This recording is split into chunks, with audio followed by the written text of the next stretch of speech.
considérée à juste titre comme étant le levier du développement des États, puisqu'elle représente, cette partie de la population représente véritablement le capital humain, la jeunesse. La jeunesse est celle-là même qui constitue véritablement, selon les experts, le levier par lequel les États devraient se développer.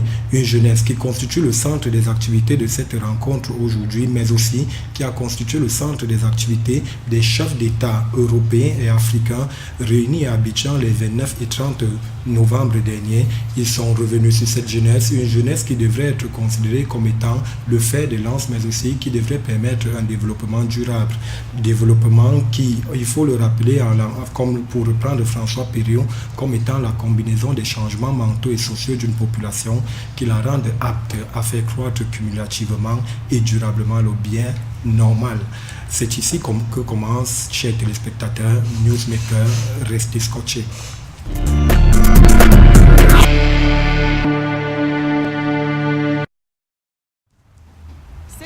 Dans le cadre de cette nouvelle édition, comme vous le savez, nous aborderons donc une question principale et une question centrale avec ceux-là même qui font tous les jours l'actualité, ceux-là qui accompagnent nos tabloïds, ceux-là qui écrivent pour nous donner les informations nécessaires, ceux-là qui vont à la source pour pouvoir nous abreuver d'informations au quotidien. Ce sont bien ces journalistes qui sont autour de nous, mais au-delà de cela, ce sont ces experts qui aborderont cette question cruciale, la question de la jeunesse qui a véritablement été au centre des activités pour ce qui constituait la 5e rencontre entre l'Union africaine et l'Union européenne. Et pour cela, nous avons sur ce plateau, nous avons M. Hervé Chiwa. M. Hervé Chiwa, bonsoir.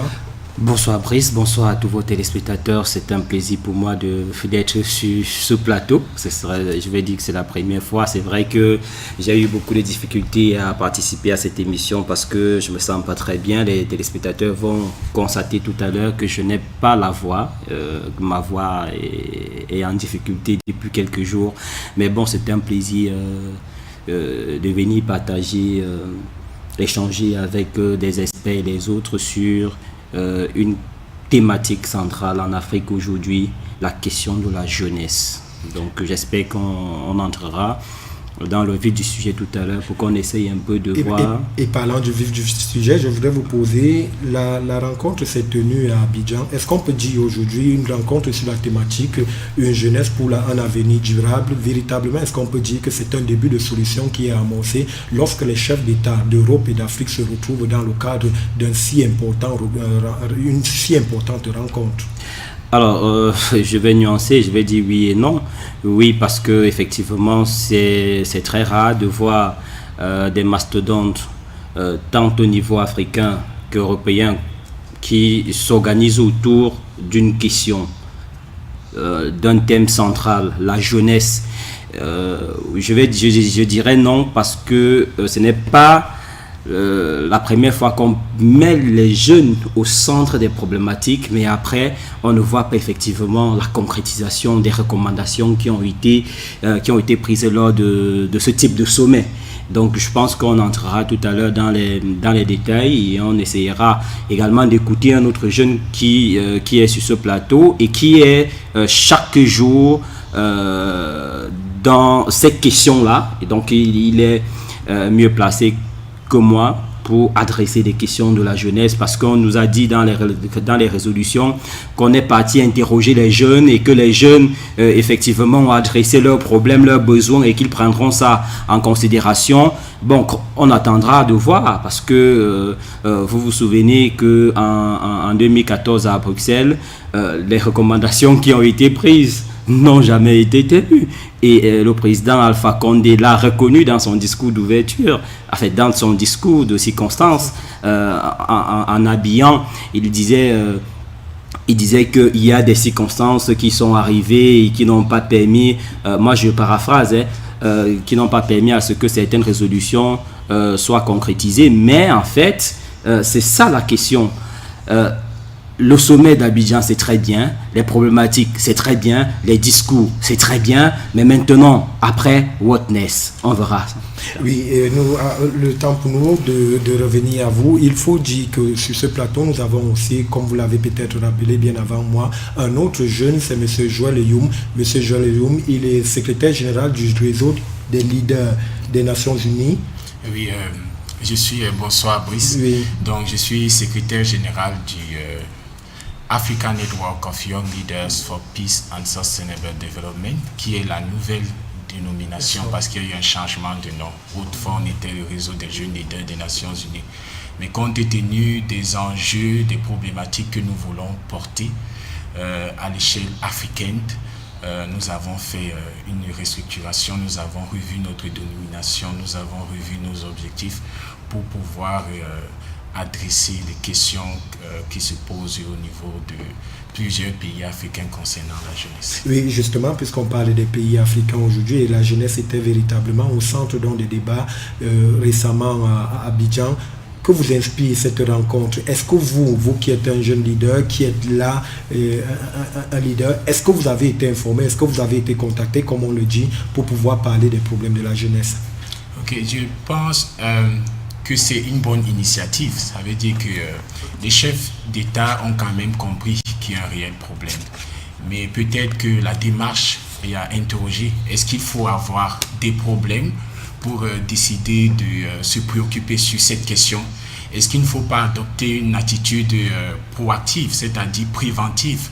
Ça, c'est tout l'enjeu des questions, du moins du bien fondé de ce sommet. Maintenant, personnellement, nous n'avons pas peut-être été contactés, mais je crois qu'il y en a des jeunes qui ont certainement pris part à cette rencontre-là. Le chef de l'État était présent et on sait bien que la jeunesse, bien évidemment, vous qui êtes un membre du réseau des jeunes, aujourd'hui, est-ce que les actions sont faites? Qu'est-ce qui est fait au quotidien par les pouvoirs publics pour permettre à la jeunesse camerounaise, et vous en faites partie et vous avez un réseau. Aujourd'hui, quel est l'accompagnement qu'on peut dire qui est fait aujourd'hui pour les jeunes leaders que vous êtes, pour pouvoir vous permettre de pouvoir déployer justement ce que vous avez dit, les efforts nécessaires pour pouvoir mettre les autres jeunes de s'arrimer forcément à des objectifs qui sont plutôt des objectifs louables. Ok, merci. C'est vrai que tout État a un souci de la jeunesse. Ça veut dire qu'au niveau du Cameroun déjà, il y a un ministère de la jeunesse qui est censé s'occuper des problématiques des jeunes avec un certain nombre de programmes qui ont été mis en place par les pouvoirs publics, notamment le PAGERU, donc le programme d'appui à la jeunesse. Aujourd'hui, ce programme accompagne-t-il les jeunes leaders que vous êtes? Il y a certainement un volet qui est destiné à la jeunesse, notamment d'insertion socio-économique, mais ces programmes sont des programmes qui doivent être questionnés quant notamment sur les points de savoir, les critères par exemple d'éligibilité du financement des jeunes. Mais il y a un effort quand même, on ne peut pas dire qu'il n'y a pas d'effort. Maintenant, est-ce que ça répond véritablement au problème des jeunes? Je pourrais dire que non. Ça veut dire que les jeunes, déjà, nous représentons 60% de la population. Ça, c'est au Cameroun et presque partout en Afrique. C'est le constat réel. Et actuellement, les efforts du gouvernement, je ne pourrais pas dire qu'ils sont suffisants. C'est pour cela, en fait, qu'il y a des initiatives, même qui sortent des jeunes, de la société civile, par exemple, qui trouvent qu'il est important d'œuvrer pour accompagner, c'est-à-dire les pouvoirs publics, afin que la jeunesse, qu'elle soit au niveau des villages, puisse pouvoir également être épanouie. Donc maintenant, il y a des problématiques puisque le sommet a principalement porté sur la question de l'immigration et autres. Et donc, c'est une problématique qui est, je pense, au cœur de l'actualité. Ça veut dire qu'il y a un certain malaise dans des États concernant notamment des questions d'emploi, des questions d'insertion socio-économique, malgré, comme je disais, la diversité des programmes qui, pour moi, ne sont pas toujours bien coordonnés au niveau de l'appareil étatique. On peut avoir plusieurs programmes dans différents lieux. Les problèmes de coordination se posent, le problème même de choix des jeunes qui devraient bénéficier d'un projet. C'est tout ça en fait. En clair, il y a des problèmes dans la jeunesse que le gouvernement, je vous propose peut-être avant de continuer ce débat, de planter le décor à travers ce reportage qui est réalisé par notre reporter Stéphanie Agneau, qui est revenu un peu sur le voyage du président de la République, qui était en quelque sorte celui qui était allé représenter les jeunes à ce sommet.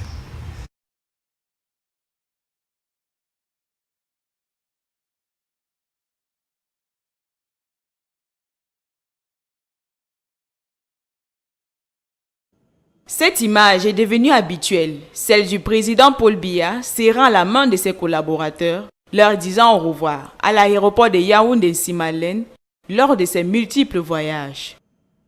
La destination ce 28 novembre 2017, la Côte d'Ivoire, pour prendre part au 5e sommet Union africaine-Union européenne des 29 et 30 novembre 2017 à Abidjan, sur le thème « Investir dans la jeunesse pour un avenir durable ».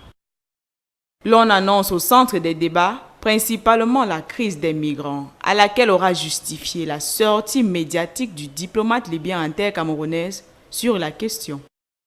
Nous condamnons fermement l'esclavage, l'asservissement et toute atteinte aux droits de l'homme, que ce soit africain ou autre.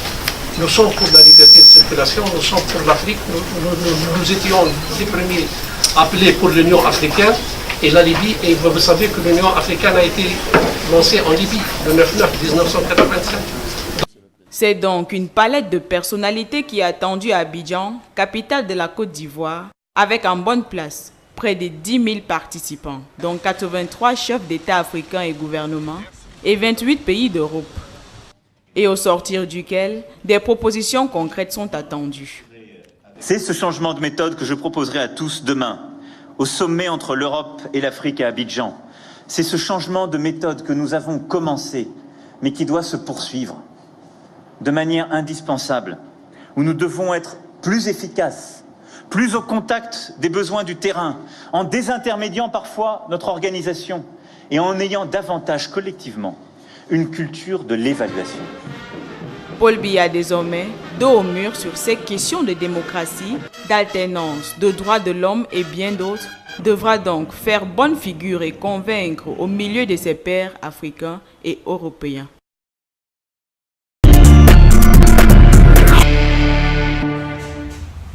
Merci Stéphanie. Monsieur Evechiwa, je vais revenir vers vous directement. 80 personnes environ de Camerounais immigrés qui ont subi des tortures en Libye. Est-ce que les leviers sont mis en place au Cameroun pour permettre peut-être aux Camerounais, aux jeunes Camerounais, de ne pas se lancer dans l'aventure d'un déplacement? Ce n'est pas seulement au Cameroun, puisque nous parlons d'un sommet Union européenne, Union africaine, dans tous les pays, toute la jeunesse africaine est concernée. Et donc le Cameroun. Alors, je ne suis pas venu sur le plateau pour qu'on essaye un peu de ressasser dans tous les sens ce qui s'est passé en Libye. Alors, il faut aller chercher les causes profondes. Et ces causes profondes se trouvent dans la stratégie de gouvernance dans les pays africains. Donc, alors, il y a un problème de gouvernance. Il faut trouver de l'emploi aux jeunes. Pose-nous de bonnes questions. Pourquoi ces jeunes partent? Est-ce qu'ils partent parce qu'ils trouvent mieux dans leur pays? Alors, on peut prendre quelques exemples. Mon voisin parlait tout à l'heure du PIAZI, du PAGEU qui accompagne des jeunes. Mais est-ce que ces structures accompagnent véritablement des jeunes? Vous avez vu j'ai rencontré, parce que je travaille essentiellement avec des petites entreprises, et j'ai rencontré certains jeunes qui ont déposé leur projet dans ces structures-là, mais qui n'ont jamais eu satisfaction. Qu'est-ce qu'ils font? Vous avez des jeunes au Cameroun qui sont au chômage, ils ont Bac+1, ils sont au chômage, ils sont au marché Mokolo, ils vendent sur la rue, et puis du jour au lendemain, c'est des billes de M. Timi qui vient anéantir au moins 2 ou 3 ans d'économie et rentrent au quartier. Qu'est-ce qu'ils vont faire? Ils vont partir. Donc moi j'ai écouté les discours, on a fait revenir au Cameroun un certain nombre de jeunes qui étaient en souffrance en Libye. J'ai dit c'est très bien, mais maintenant qu'est-ce qu'il faut faire pour que ces jeunes ne partent plus? Il faut une sorte d'équité dans la répartition de l'emploi au Cameroun. Il est inacceptable que vous vous formez, vous prenez 5 ans, 3 ans, 4 ans, vous vous formez, vous sortez, vous avez des diplômes, vous rentrez au quartier, vous vendez les arachides au bord de la route, en attendant, en craignant que comment est-ce que vous appelez la milice de la communauté urbaine de Yaoundé vient vous déloger là-bas. Qu'est-ce qu'il faut faire? Il faut clarifier les conditions de recrutement dans certaines structures au Cameroun. Je vous parle, Brice, d'expérience. Il y a des entreprises publiques et parapubliques ici. Quand vous allez demander le travail là-bas, on vous demande un parrain. Où est-ce que vous irez chercher un parrain? Vous allez voir un ministre, en tout cas quelqu'un de haut placé, il va vous donner des rendez-vous à des heures bizarres. Alors, est-ce que vous allez accepter pour aller de toutes les façons, ce que je veux dire, on peut tenir tout type de discours dans un sommet comme celui d'Abidjan, mais si on ne prend pas le problème de l'emploi des jeunes à bras le corps, les jeunes partiront toujours. Oui, peut-être je voudrais rebondir peut-être avec un des jeunes qui est un leader dans le domaine. Est-ce qu'aujourd'hui on peut dire que la question de l'immigration est une question essentielle pour les jeunes qui sont dans les réseaux, qui sont dans ce que vous êtes, dans ce que vous faites au quotidien? Est-ce qu'aujourd'hui c'est une question essentielle pour permettre peut-être à cette jeunesse de rester véritablement ancrée dans la... Est-ce qu'aujourd'hui il ne faudrait même pas repenser la façon avec laquelle on tient un discours aux jeunes pour qu'ils ne pensent pas ailleurs? Oui, en fait, c'est un problème central, un problème préoccupant. Parce que comme je crois que toute personne qui a fréquenté tout jeune a besoin d'avoir un emploi stable. Et je crois que c'est aussi un droit de l'homme, c'est-à-dire d'avoir un emploi décent. Et ça, c'est... Et je vous coupe pas, l'emploi décent, ce n'est pas 80 000 francs le salaire. Comme j'ai entendu un ministre dire ce soir dans une chaîne de télévision qu'avec 80 000 francs, un jeune peut s'en sortir. C'est-à-dire qu'à Yaoundé, vous avez 80 000 francs, vous avez un appartement qui coûte 70 000 francs, disons 50 000 francs, vous avez femme, enfant, il faut vous nourrir, il faut vous vêtir. 80 000 francs, vous pouvez vivre décemment. Et c'est un ministre de la République qui dit, il a touché le fond et c'est assez grave, il faut le décrier. Oui, d'accord, merci. Oui, donc comme je disais, le problème d'emploi, le problème d'éducation sont des problèmes de base en ce qui concerne la jeunesse. Et actuellement, comme on a dit, traiter de l'immigration sous-entend repartir dans les causes. Pourquoi cela? Et il y a un réel problème dans beaucoup d'États africains. D'abord, concernant les États eux-mêmes, il y a d'abord un problème de corruption. Ça, c'est un problème problématique sur lequel nous travaillons dessus. On ne peut pas avoir, par exemple, des jeunes qui soient jeunes, n'ont pas l'égalité des chances. C'est pour cela, en fait, que les gens, plusieurs jeunes n'ont plus confiance en l'appareil étatique, au système de gouvernance. Je ne suis pas en train de donner raison parce que malgré cela, il y a aussi d'autres catégories de jeunes qui se battent. Mais je pense qu'il faut revoir certaines choses. On ne peut pas avoir un système éducatif, on ne peut pas avoir un système administratif où la lutte contre la corruption n'est pas véritablement prise comme cheval de bataille. Est-ce qu'aujourd'hui, je voudrais peut-être vous couper, est-ce qu'aujourd'hui au Cameroun, ce n'est pas aussi cette jeunesse-là qui se laisse peut-être ne pas entrer dans les initiatives? Est-ce que c'est cette jeunesse-là qui ne voudrait pas... Les jeunes sont très entreprenants. Par exemple, moi je suis un acteur de la société civile. Je n'ai pas attendu d'être admis dans la fonction publique. Tout à fait. C'est-à-dire que pour moi, je trouve qu'il est essentiel de me donner pour le développement de mon pays. Je n'ai pas attendu les pouvoirs publics. Donc les jeunes font beaucoup de choses. Il y a des jeunes qui travaillent à la Sauvette, il y a plusieurs lieux, dont les initiatives et les jeunes en ont. Maintenant, la question de savoir est-ce qu'il y a un réel dialogue, un dialogue franc entre les jeunes et les dirigeants, c'est ça qu'il faut savoir. Un dialogue franc sous-entend placer tout le monde au même niveau et discuter réellement. Et traiter ce problème sollicitera de discuter franchement sur ce problème. Parce que le fait qu'il y ait eu des personnes qui sont parties et qui ont été rapatriées, c'est-à-dire avec les efforts des Nations Unies et autres, ne suppose pas que le problème soit résolu. Est-ce qu'aujourd'hui on peut dire que les pères africains étaient réunis? Est-ce que le choix de la thématique, on a bien l'impression que ce sont les pères africains qui se sont concertés pour pouvoir accompagner cette thématique-là? Oui, certainement que le problème, comme on a eu à l'heure, du moins vous le savez, CNN a fait... du moins sur une vidéo. Et moi, je me dis, est-ce qu'on avait attendu? Le problème de l'immigration en Libye, c'est quelque chose de vieux. Tout le monde connaît cela. Les chefs d'État africains connaissaient déjà cela.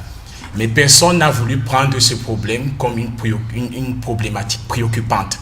Donc, il a fallu, et comme il faut toujours attendre que, du moins, le coup soit lancé par l'extérieur, soit lancé par soit les Occidentaux pour pouvoir agir. C'est ça, en fait. Il y a une réelle nécessité déjà. Vous qui êtes proche, vous qui êtes autour, vous avez parlé du réseau des Nations Unies, c'est un mot fort, c'est quand même les Nations Unies. Est-ce qu'aujourd'hui, autour de l'Union africaine, il y a une mobilisation claire qui est faite autour de la jeunesse, vous qui êtes proche? Oui, il y en a une mobilisation puisque déjà il existe une charte de l'Union africaine concernant la jeunesse. Ça veut dire que la jeunesse dans tout continent a un rôle important puisque la jeunesse, c'est l'avenir. D'aucuns l'appellent fer de lance de la nation. Et on ne peut pas avoir un développement si les politiques ne sont pas centrées sur la jeunesse. Maintenant, la question qui se pose, c'est celle de savoir est-ce que les politiques qui existent prennent suffisamment en compte ou impliquent suffisamment les jeunes. C'est-à-dire pas juste comme acteurs au niveau de l'implémentation, mais aussi dans le processus même d'élaboration de toutes ces politiques. C'est ça la réelle question. On a dans plusieurs États africains des conseils de jeunesse, mais est-ce qu'ils fonctionnent véritablement? Est-ce qu'ils jouent véritablement leur rôle vis-à-vis de la jeunesse? Est-ce qu'ils jouent le rôle d'accompagnateur? C'est ça le véritable problème. Donc, le problème, comme je disais, la question c'est de revoir, c'est-à-dire la manière, donc, et ça c'est pas juste pour le Cameroun, c'est pour tous les États africains. Et comme je dis pour moi, je trouve que attendre que ce soit l'Union européenne ou bien que ce soit les Occidentaux qui posent ce problème et invoquent c'est quelque chose à revoir. C'est-à-dire qu'il y a même un problème, même une faille dans le fonctionnement même de l'Union africaine. Je voudrais peut-être, avant de continuer, je vous propose de voir ce reportage de Thierry Eba à travers le porte-parole camerounais qui était là-bas. Le porte-parole, c'est bien le chef de l'État qui allait porter la voix des jeunes au niveau d'Abidjan, au niveau des pères africains, mais aussi des pères d'Europe. C'est sur ce tapis rouge que Paul Biya est arrivé dans la capitale de Côte d'Ivoire, accueilli avec les honneurs et attributs dus à son rang par son homologue Alassane Dramane Ouattara, venu prendre part à ce sommet Union africaine-Union européenne, dont l'essentiel des travaux porte sur l'investissement et la jeunesse. Cette jeunesse nombreuse et désœuvrée sur notre continent, en croissance phénoménale, sans perspective d'une socialisation décente, est une situation perdant-perdant pour nous Africains et pour vous Européens. Paul Biya, donc président de la République du Cameroun, à 85 ans, pour porter la voix de ceux qui représentent près de 70% de la population de son pays. Lui, qui, mieux que quiconque, est au parfum des problèmes d'entrepreneuriat, d'emploi, d'éducation, d'identité et même de repères auxquels sont confrontés ses jeunes compatriotes. Problème que lui-même a souvent quelquefois rappelé lors de ses adresses à la jeunesse. Mes chers jeunes compatriotes, je suis pleinement conscient de vos difficultés. Je connais vos doutes et vos angoisses. Je sais notamment que vous avez de la difficulté à trouver du travail. Des facteurs exogènes liés à l'environnement économique global, combinés à certaines pesanteurs internes, limitent notre capacité à créer des emplois décents. Le président Paul Biya, ambassadeur donc de cette génération qui n'aura jamais connu les indépendances, la colonisation et même le plein épanouissement, mais lui, il a de quoi faire pour poser sur la table les trois plaies de la jeunesse camerounaise, à savoir l'éducation, l'emploi et l'expression libre de cette catégorie qui a plus que jamais besoin de participer activement à la gestion des affaires de la cité.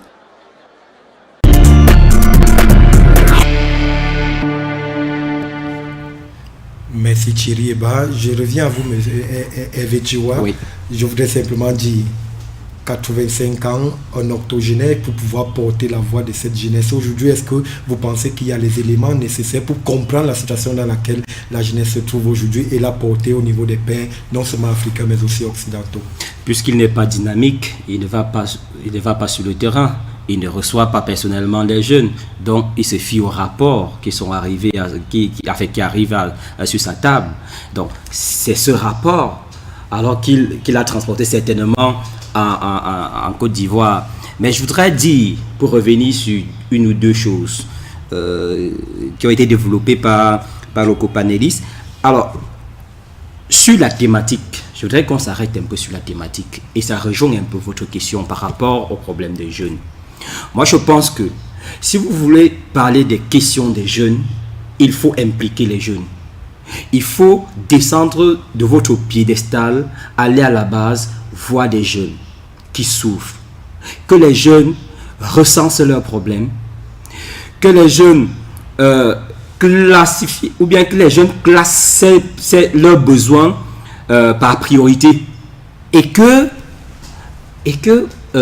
nos gouvernants, que vous résolvez ces problèmes-là par ordre donc adressé, par ordre tel que les jeunes vous ont proposé, l'ordre que les jeunes vous ont proposé. Donc moi je pense que la thématique a été adoptée au pif comme ça parce qu'il y a une question d'actualité.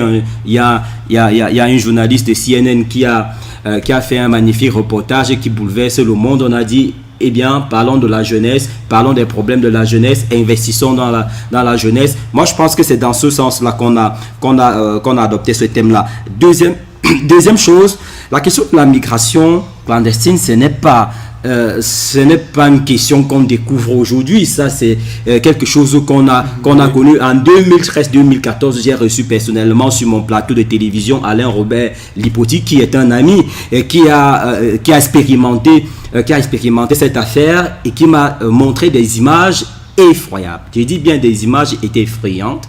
On a diffusé ça lors d'une émission et puis il passe de télévision en télévision, de radio en radio pour alerter, mais personne ne l'écoute. Moi, je voudrais peut-être poser la question à un leader des jeunes. Est-ce qu'on avait besoin du sommet d'une rencontre Union européenne pour parler véritablement à mon vision des problèmes de la jeunesse? Mais c'est ça en fait le véritable problème, comme je vous ai dit. Il y a un problème même de politique africaine de la jeunesse. Il y a un problème même de politique africaine, même du développement. On ne peut pas penser, on ne peut pas concevoir qu'on est l'Union africaine et il faut attendre qu'il y ait des événements ou bien qu'il y ait une force extérieure pour nous amener à agir. C'est ça le problème. Et pour moi, le problème au niveau de l'Union africaine, c'est que déjà, je peine à comprendre la vision, comme je vous dis déjà aussi en termes de... Parce que ces problèmes d'esclavagisme, ces problèmes d'immigration qui sont en train de défrayer la chronique, sont des problèmes qui devraient être résolus. L'Union africaine, pour moi, devrait avoir une vision claire. C'est-à-dire que l'Afrique a connu ces problèmes d'esclavagisme ne devraient plus se repasser ici en Afrique, compte tenu du passé que l'Afrique noire a eu, compte tenu aussi de la traite arabe, ça c'est au niveau du Maghreb, on devrait avoir au niveau de l'Union africaine, oui, des textes clairs qui énumèrent un certain nombre de visions, de valeurs qui pénalisent de tels comportements et qui devraient être appliqués dans les États. Ça c'est un point. Et d'un autre point également, il y a un problème même de coordination, d'intégration même régionale, sous-régionale qui se pose. Si bien qu'actuellement, il faut attendre que tout soit donné. L'Union africaine n'avait pas besoin qu'il y ait un tel sommet pour pouvoir parler de ce problème. Moi je voudrais peut-être vous présenter un chiffre. C'est un chiffre pour revenir essentiellement au pays. Et c'était une déclaration qui avait été faite par le chef de l'État. C'était bien 102 milliards qui étaient prévus pour le plan triennal jeune. Un chiffre, celui-là, je voudrais que la réalisation, si elle nous permet, qu'elle nous présente ce chiffre. Et ce chiffre, je voudrais revenir sur vous. Où est passé aujourd'hui, vous qui êtes un féru de l'actualité, monsieur Hervé Tchiwa. Aujourd'hui, c'était en 2015, nous sommes aujourd'hui en 2018, bientôt en 2018.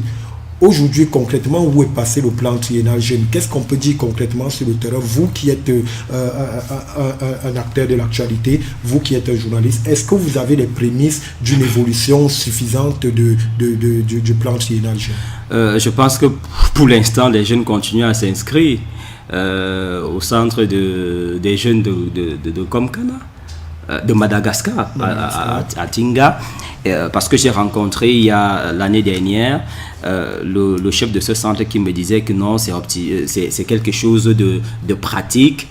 Il faudrait venez déposer vos projets et puis on va sélectionner, on va financer, on va vous accompagner. Donc je vais vous dire, pour être concis, les 102 milliards sont entre le ministère de la Jeunesse et le ministère des Postes et Télécommunications, parce que on devrait prioritairement financer des projets des startups au Cameroun.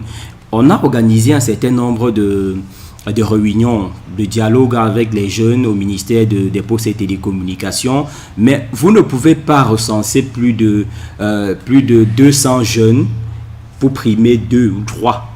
Et les autres, qu'est-ce qu'ils font? Ils ont besoin d'un accompagnement. Oui, et je voudrais revenir à M. Bois.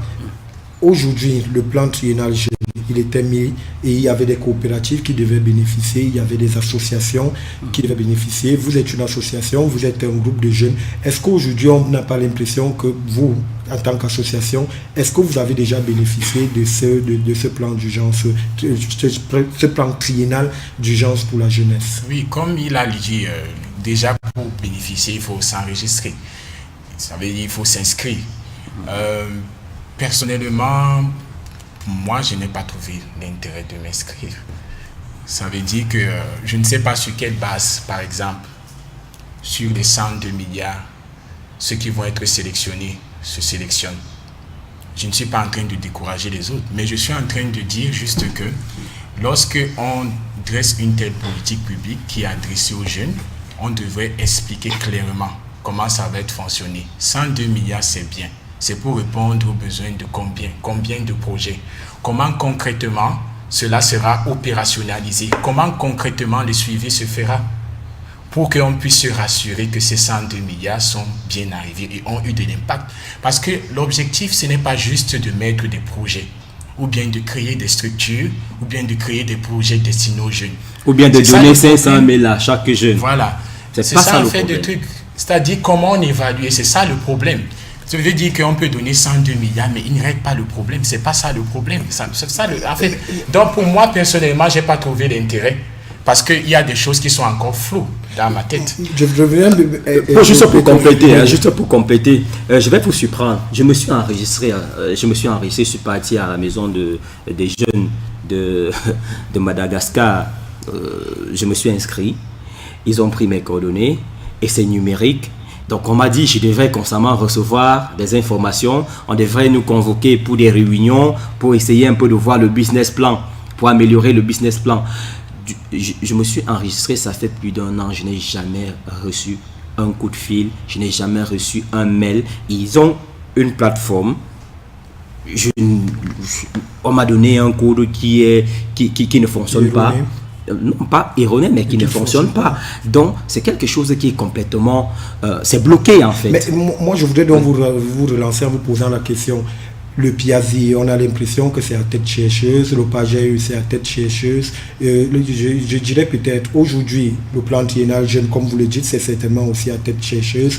Quel est le discours que le président de la République est donc allé porter? Quelle est la jeunesse que le président de la République est donc allé défendre devant les pays africains et européens?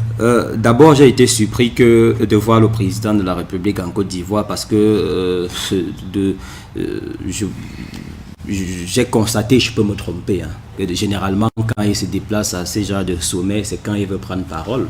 Il n'a pas pris la parole là-bas, mais il était quand même présent.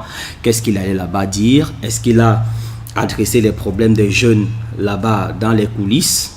Bon, c'est vrai, il y avait une réunion à huis clos, peut-être, il a contribué, mais revenant au Pagé Piazzi, au lieu de donner un 102 milliards spécial. Je pense qu'il faut renforcer ces structures parce que ces structures existent que de nom et le petit budget alloué à ces structures, ça bénéficie aux individus qui gèrent ça. Moi, je pense qu'il faut une certaine traçabilité et puis gérer les projets par secteur. C'est-à-dire que si vous voulez investir, investir dans l'agriculture et vous avez besoin de l'accompagnement. L'accompagnement n'est pas toujours financier. Hein.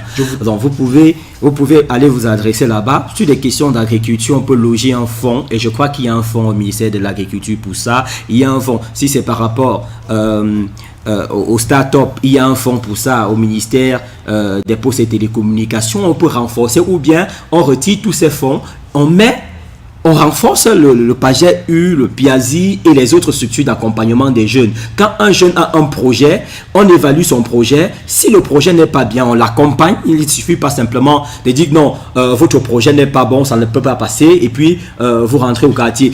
On vous accompagne et puis on s'assure que ce projet sera porteur d'ici 1 ou 2 ans.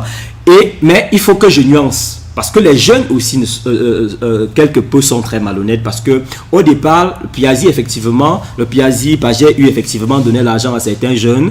Et ces jeunes prenaient de l'argent, 400 000, 500 000 francs, 1 million. Et on ne les retrouvait plus. Ils prenaient cet argent pour aller développer l'agriculture en zone rurale. Mais c'est curieux. Moi, je connais au moins 2 qui prenaient cet argent, ils étaient dans les boîtes de nuit tous les jours. Ça, c'est quelque chose qu'il faut décrier aussi. Peut-être nous allons revenir, peut-être le suivi n'a pas été bien fait, peut-être aussi l'accompagnement qui devrait être tout autour n'a pas été bien fait. Je voudrais peut-être vous proposer de suivre encore une fois de plus cet élément, mais cet élément qui est celui du président français qui était présent et qui donnait une conférence et il essayait de donner les éléments qu'il pourrait apporter pour la jeunesse africaine. La nouvelle politique française en Afrique, où le temps de la France-Afrique est révolu, ses propos résonnent désormais comme un gadget que chaque nouveau locataire de l'Élysée reprend en cœur. De Mitterrand à Macron, en passant par Chirac, Sarkozy et Hollande, chacun y a mis du sien pour imprégner sa marque. Emmanuel Macron à l'université de Ouagadougou, ce 28 novembre 2017, espère aller plus loin et moderniser ses relations franco-africaines. Parce que ces barrières qu'on a longtemps mis dans nos représentations, dans nos lectures politiques, dans nos analyses, ce ne sont plus les barrières de l'Afrique d'aujourd'hui, de la vôtre. Ces barrières entre une Afrique francophone ou une Afrique anglophone, entre une Afrique du Nord et une Afrique subsaharienne, entre une Afrique d'ailleurs francophone et lusophone aussi, toutes ces barrières-là sont artificielles, elles ne viennent que plaquer en quelque sorte un passé qui doit passer.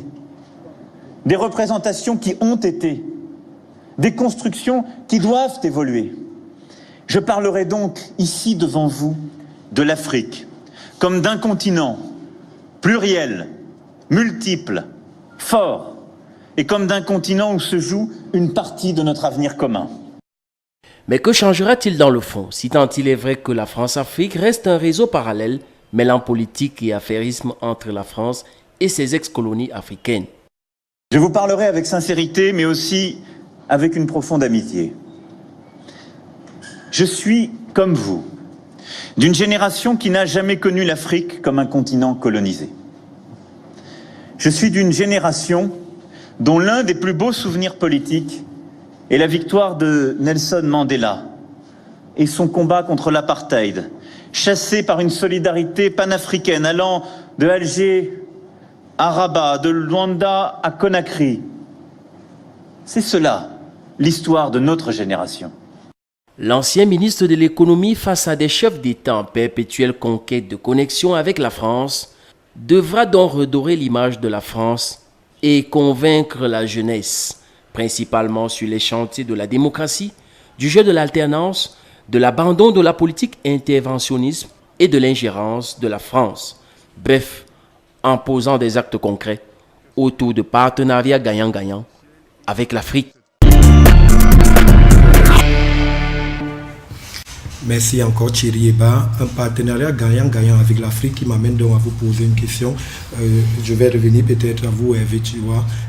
est-ce qu'aujourd'hui, le prétexte de la jeunesse n'était qu'un moyen pour pouvoir faire une rencontre politique et refixer les bases de la France et des pays africains?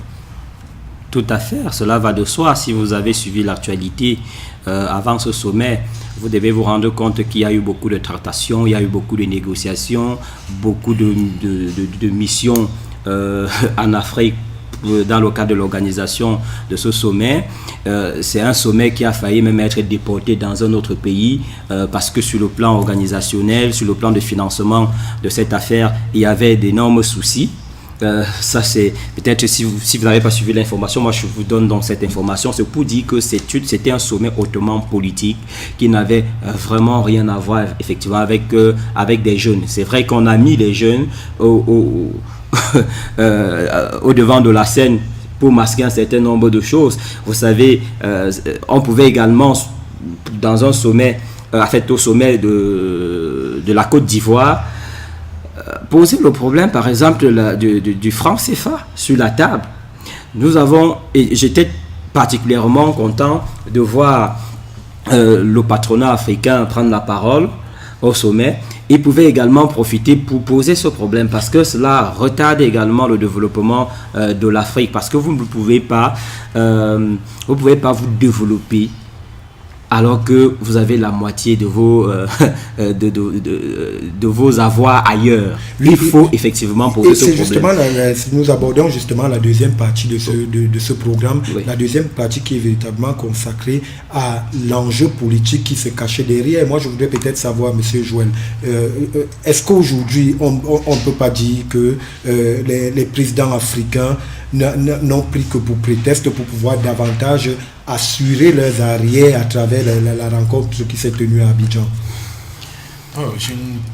Comme j'ai dit, je pense véritablement qu'il y a eu un problème, le problème de l'immigration, mais avant cela, certainement qu'il y avait une rencontre. Bon, maintenant, pour l'avenir d'Emmanuel Macron, c'est un politicien, donc c'est quelqu'un, tout ce qui est diplomatie, c'est intérêt.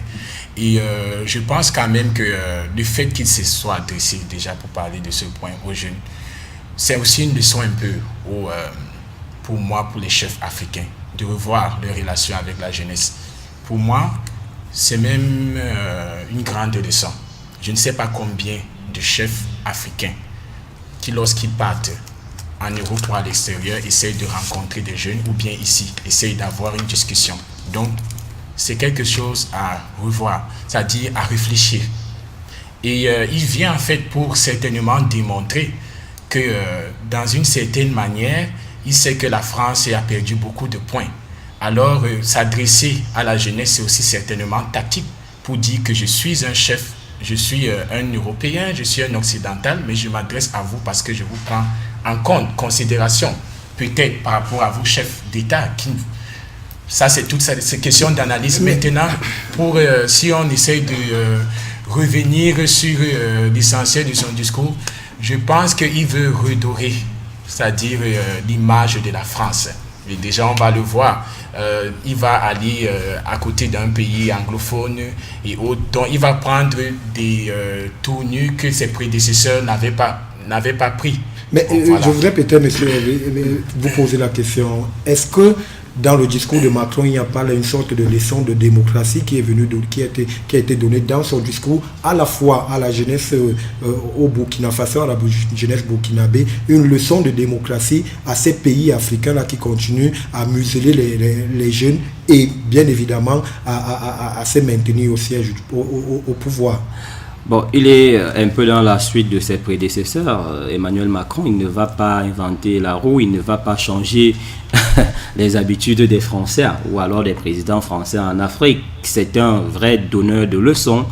Déjà, j'ai lu dans les réseaux sociaux que le président Paul Biya est parti peut-être pour négocier une rencontre avec Emmanuel Macron. Bon, c'est vrai ou c'est pas vrai, c'était une rencontre hautement politique. Vous savez, 83 chefs d'État qui se retrouvent sur place, ils ne peuvent parler que de la politique. Même les questions de jeunes qu'on a mis sur la table, qu'on a fait des questions de jeunes qu'on a essayé un peu de déblayer sur la table. C'était une sorte de cache-sexe pour parler d'autres choses. Parce que vous savez, je vais parler avec Amadou Kourouma en politique. Le vrai et le mensonge portent le même pain. Donc, tout ce qu'ils ont dit là-bas, et j'espère qu'ils vont prendre cela en compte. Emmanuel Macron ne s'est pas arrêté. Aujourd'hui, il a fait un tweet invitant Alassane Ouattara de tout faire pour mettre en route des mesures qui ont été prises, des recommandations qui ont été prises lors de ce sommet. Donc, je vais vous dire, c'était hautement... Et ça, c'est une leçon également. C'est un exemple parfait de leçon pour répondre à votre question. Parce que après avoir tenu un discours pour donner des leçons à l'ensemble des présidents africains, vous rentrez chez vous le lendemain, vous vous adressez également, vous attirez encore l'attention de l'organisateur principal de cette affaire. Vous dites merci de m'avoir associé à ce sommet. Maintenant, je vous invite à mettre rapidement en route les résolutions qui ont été prises lors de ce sommet. Je ne trouve pas d'autre mot que de dire que c'est des belles leçons que Emmanuel Macron donne aux présidents africains. Je voudrais peut-être revenir à vous. Est-ce qu'on a l'impression bien que dans ce discours qui s'est tenu, dans tout ce qui s'est passé tout au long de l'union du sommet d'Abidjan, oui. Est-ce qu'on a bien l'impression que ce n'est que la France qui était au devant de la scène alors qu'on pouvait voir les autres pays? Est-ce qu'on n'a pas bien l'impression que c'est la France qui a porté ce sommet sur lui pour accompagner les en fait, c'est ça la stratégie. La France, il faut quand même reconnaître que la France a toujours, les relations internationales, c'est la démonstration de la force. Ça veut dire qu'il y a beaucoup, la plupart des sommets sont en Afrique surtout. Ce qui concerne les États francophones, la France joue un grand rôle, même lorsque vous allez voir par exemple les interventions au niveau du Sahel concernant, c'est la France qui incite. Ça veut dire, on prend par exemple les opérations Barkhane et autres. Donc c'est la France qui amène, c'est-à-dire même lorsqu'on parle de forces du Sahel pour combattre le terrorisme, c'est la France en fait qui incite toujours, c'est-à-dire d'autres États, l'Union européenne pour mobiliser. Bon. Dans tous ces jeux, il y a des intérêts. Mais la France, on voit clairement en fait qu'elle a porté ce sommet. Bien que dans les sommets, il y a eu des grandes résolutions, notamment en ce qui concerne l'éducation, de revoir les relations Union européenne, Afrique concernant l'éducation, concernant le rapatriement des Moi, je voudrais peut-être vous poser une question pour revenir concrètement au Cameroun et poser simplement que gagne aujourd'hui le Cameroun quand le chef de l'État y va. Si aujourd'hui, on peut dire que la jeunesse ne se sent pas véritablement concernée par le déplacement, est-ce qu'il y a un gain véritable que le chef de l'État avait à se retrouver peut-être de façon officielle avec le président français dans une rencontre? Bon, maintenant, le Cameroun doit aller, puisque en fait, c'est quelque chose de régional. Donc, ça veut dire que le Cameroun fait partie de l'Union africaine. Alors ça, c'est une rencontre. Maintenant, si on essaye de dire, je ne sais pas ce qu'ils se sont dit, entre autres, mais ce que nous, jeunes, on attend, c'est de voir concrètement réaliser ce qu'ils ont pris. Maintenant, on a rapatrié plusieurs Camerounais, je crois environ 250 ici. Il y aura une autre vague qui vont revenir, qui quittent de la Libye et autres. La question véritable, c'est comment est-ce que cela s'insère?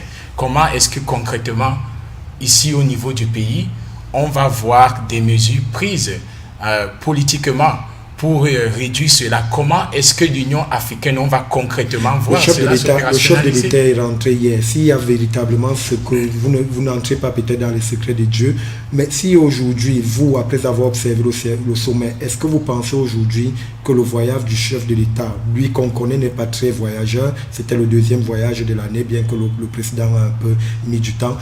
Est-ce qu'aujourd'hui, le deuxième voyage officiel, est-ce qu'aujourd'hui on peut dire que le chef de l'État a véritablement eu intérêt à y être? Je crois certainement qu'il y a eu un intérêt. Parce que se déplacer, comme vous l'avez dit, ne se déplace pas souvent. Certainement, c'est stratégique. Ça veut dire qu'il y a au-delà de l'aspect général, c'est-à-dire qui regroupe l'ensemble des États africains, il y a d'autres sous-accords, il y a d'autres sous-ententes. Je ne suis pas sûr qu'il aille rencontrer le président Macron, puisque je suis sûr qu'il y a... Voilà en fait tous ces éléments, un chef d'État décide d'aller quand il trouve son intérêt. Mais comme je vous dis, on n'est pas dans les secrets de Dieu. Monsieur Hervé, tu vas vous poser d'abord une question. Oui. Est-ce qu'on n'a pas l'impression qu'il y a une certaine guerre froide qui existe entre le chef de l'État camerounais et le président français Emmanuel Macron, ce qui est chose parfois très rare dans l'univers politique entre les deux États, un partenariat qui est tissé quand même depuis de longues années. Bon, je ne devais pas lire dans la boule de cristal, mais... le président Macron est quand même descendu en Côte d'Ivoire, il est allé dans un certain nombre de pays, au Ghana, au Burkina, etc. Vous voulez savoir, peut-être c'était important pour lui de descendre à Yaoundé. Peut-être il fait également partie de ce casque de président qui n'aime pas voir des vieux. Parce que 85 ans, il estime qu'il ne peut pas aller voir son grand-père quand même. Et ça peut être une manifestation. Qui est tout au moins le président du Cameroun et qui est l'un des pays partenaires, le pays de la sous-région en termes de partenariat qui tisse le plus. Ça peut être une façon pour Emmanuel Macron de protester des vieillards, en fait, les vieillards au pouvoir, parce qu'à 85 ans, je ne suis pas sûr qu'on peut avoir assez de force pour dynamiser tous les secteurs dans son pays, y compris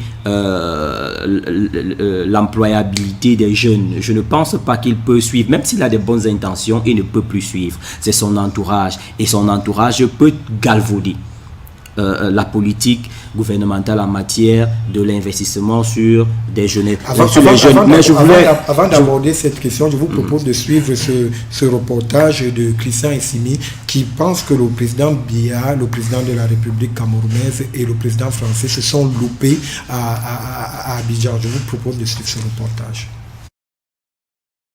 Pour qui connaît bien le fonctionnement de la scène politique camerounaise, le silence actuel autour des élections qui devraient se tenir en principe en 2018 est inquiétant.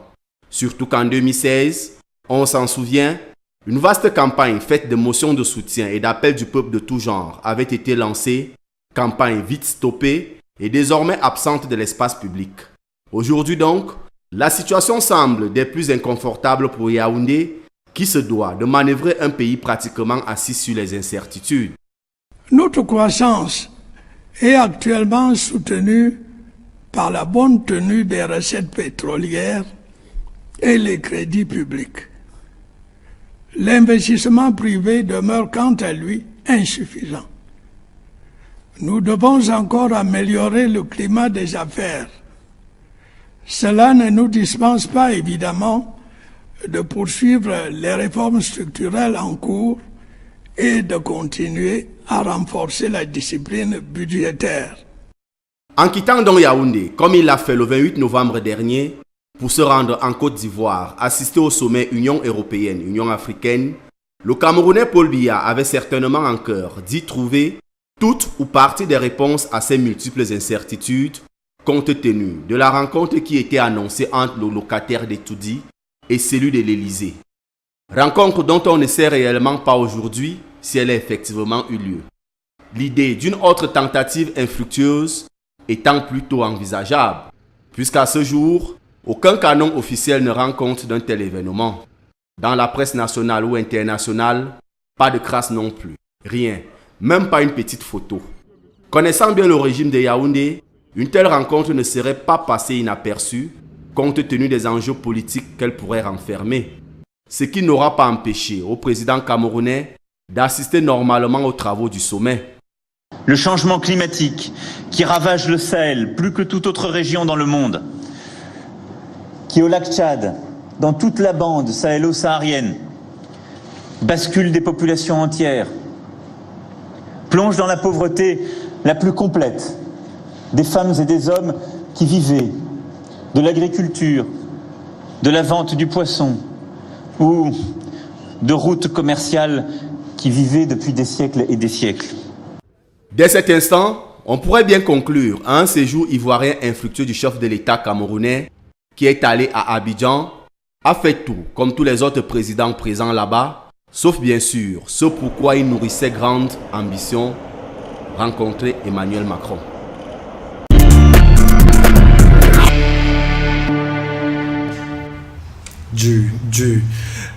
Merci Christian Simi. Je voudrais peut-être, avant de revenir pour conclure peut-être avec cette partie, cette dernière partie, reprendre cet élément qui est celui d'Emmanuel Macron, le président français, qui est revenu sur les propos qu'il a tenus au Burkina, à Ouagadougou, que nous suivons cet élément pour enfin clôturer cette émission.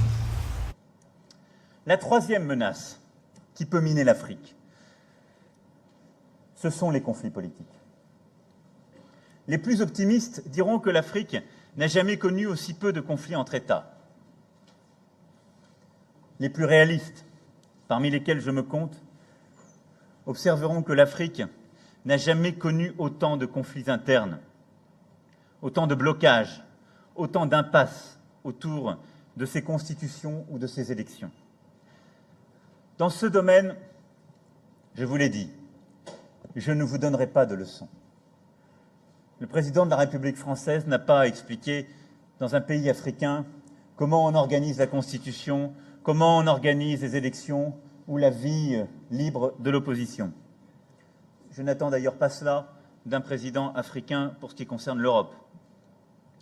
Mais c'est son rôle d'être aux côtés de ceux qui travaillent au quotidien à rendre la démocratie et l'état de droit irréversibles. Je pense à ceux qui agissent pour l'éducation, les droits de l'homme, la justice, la liberté de la presse. Je pense aux États qui le font et au gouvernement. Et je salue l'action du président Kaboré. Je pense aux ONG, aux journalistes, aux universitaires, à toute cette collectivité du pluralisme démocratique indispensable pour l'Afrique. En venant ici, au Burkina Faso, j'ai une seule certitude, que le changement, le renouveau générationnel dans un continent dont 70% de la population a moins de 30 ans, ce n'est pas une option, c'est une loi mathématique.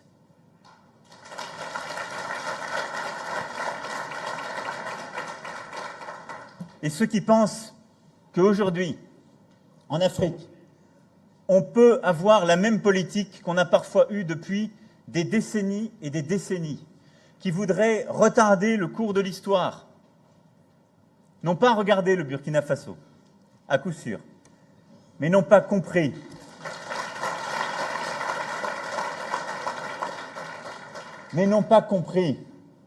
qu'il y avait un ferment essentiel à ce changement, leur propre jeunesse, la jeunesse africaine, qui, elle, est en train de tourner une page. Alors, j'appliquerai à mes interlocuteurs la même exigence que celle que je me suis fixée à moi-même, celle de préparer l'avenir, celle de faire une place à la jeunesse, celle d'investir en elle.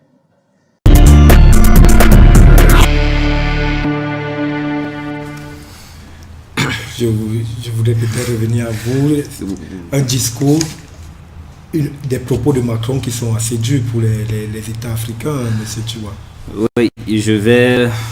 Mais c'est l'élément qui précède celui-ci qui m'intéresse un peu. Quand on écoute cet élément, on a l'impression que, bon, même si Emmanuel Macron a de l'amour pour des vieilles, il a par contre quelque chose contre les vieux qui s'accrochent au pouvoir.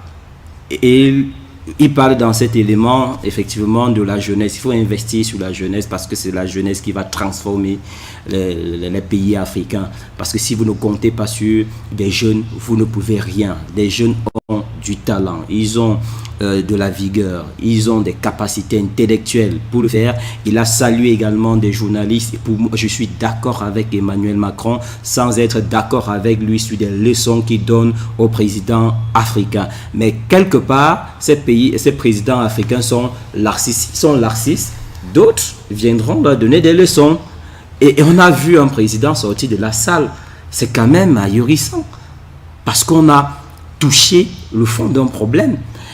La question de l'électricité. Est-ce que c'est un président français qui vient en Afrique faire le constat des problèmes de l'électricité dans un pays comme le Burkina Faso?